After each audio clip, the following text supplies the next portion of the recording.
श्रद्धापूर्वक श्रद्धाञ्जली अर्पण गर्दछु।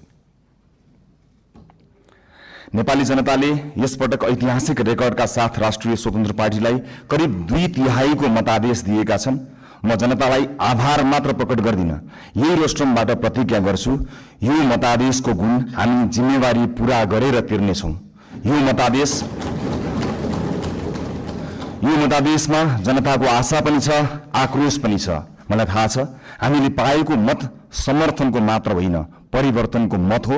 हामीलाई जनताले दिएको म्यान्डेट सिंहदरबार चलाउन होइन, सिंहदरबार बदल्न हो। म गर्वका साथ भन्न सक्छु हामीले बदल्न सुरु गरिसकेका छौँ। सभाध्यक्ष महोदय, सत्तारूढ दलको सभापतिका रूपमा अब हामीले बोलेर मात्र पुग्दैन।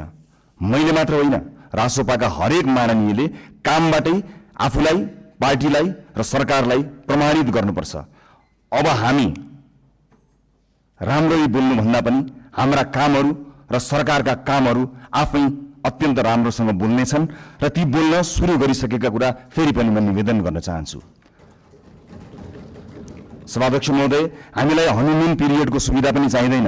हामी दिन गनेर होइन, सेकेन्ड गनेर काम गर्न चाहन्छौँ र गर्न सुरु गरिसकेका छौँ।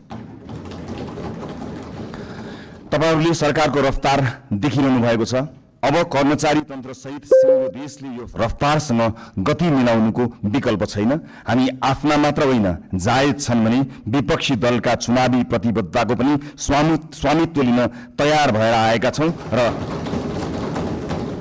यसको सार्वजनिक घोषणा हामीले गरिसकेका छौँ।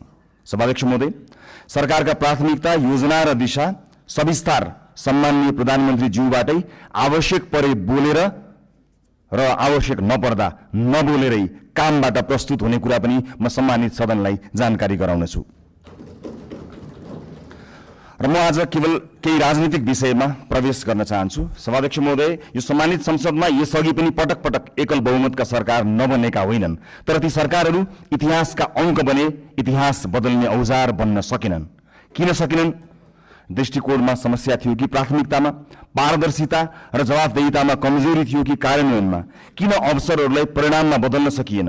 हामी इतिहासबाट सिक्न लाज मान्ने छैनौँ। जनताले अहिले हामीलाई दिएको विशाल बहुमतको इतिहास यो पनि फेरि गुमेको अवसर भनेर लेखियो भने हामी कलङ्कित हुनेछौँ। हामीलाई त्यो मन्जुर छैन।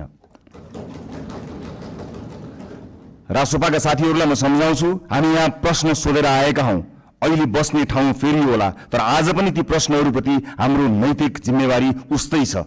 अब साबित गर्नु छ कि हामीलाई केवल प्रश्न सोध्न मात्र आउँदैन, उत्तर दिन पनि आउँछ। समस्या देखाउन मात्र होइन, समाधान खोज्न पनि आउँछ।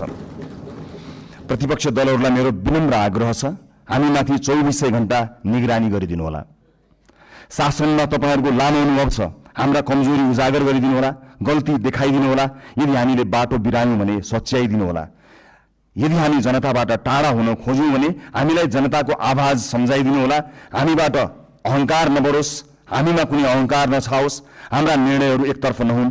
लोकतन्त्रमा सत्ता पक्ष र प्रतिपक्ष प्रतिस्पर्धी मात्र होइनन्, एकअर्काका पूरक पनि हुन्। एकले काम गर्छ, अर्कोले निगरानी गर्छ, एकले योजना बनाउँछ, अर्कोले परख गर्छ।